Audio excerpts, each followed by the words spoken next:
Assalamualaikum warahmatullahi wabarakatuh. Selamat malam saya ucapkan kepada yang terhormat Bapak Abdul Aziz, FC, dan teman-teman yang berbahagia. Sebelumnya, izinkan kami dari kelompok 1 untuk memperkenalkan diri. Saya Asta Fauziah dengan nomor induk mahasiswa 2301070188. Saya Siva Malika Ibawa dengan nomor induk 2301010190.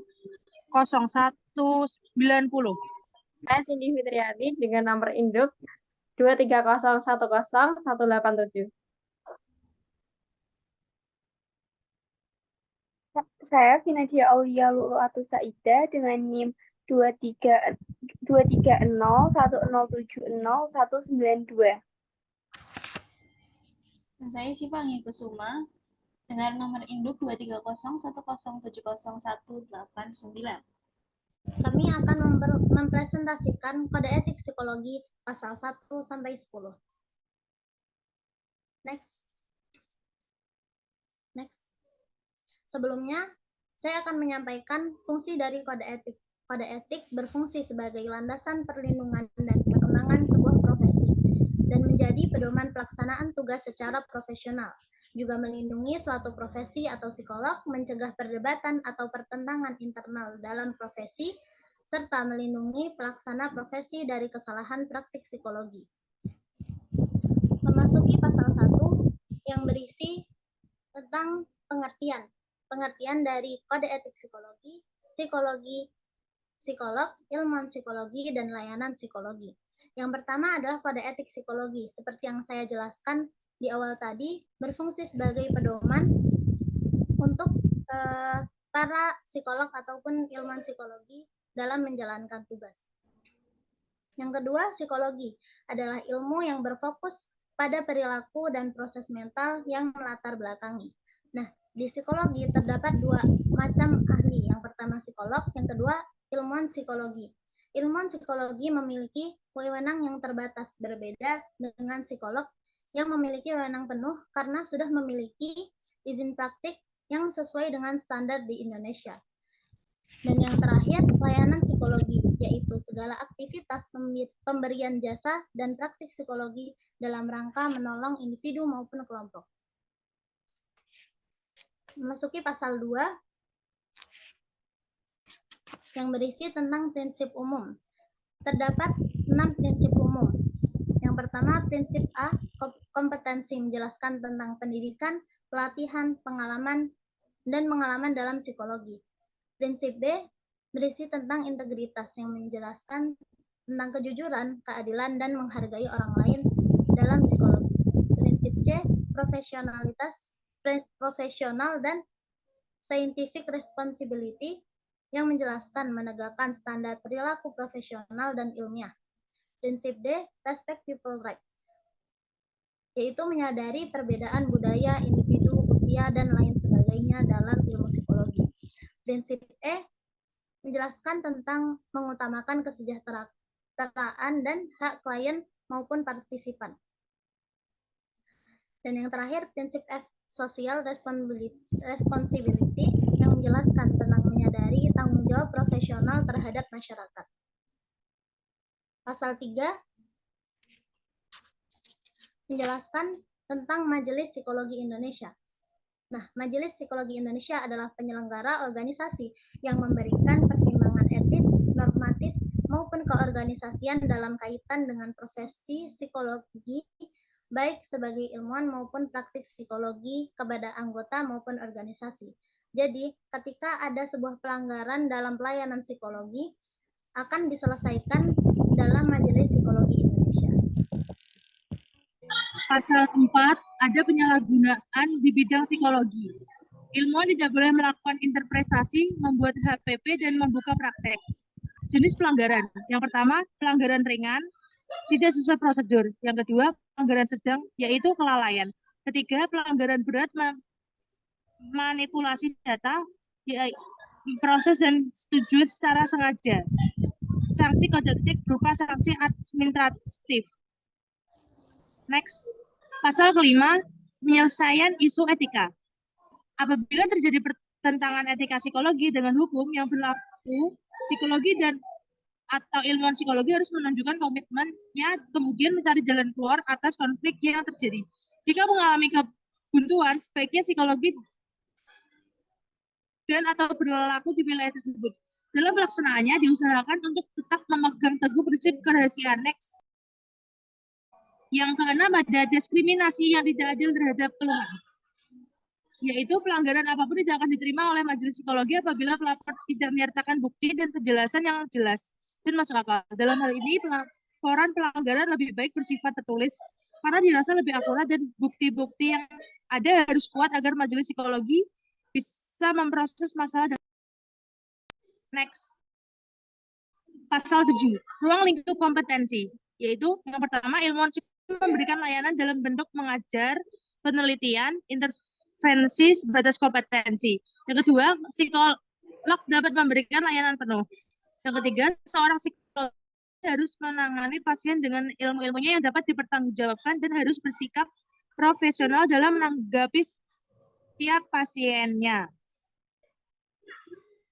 Setelah itu silahkan Ria.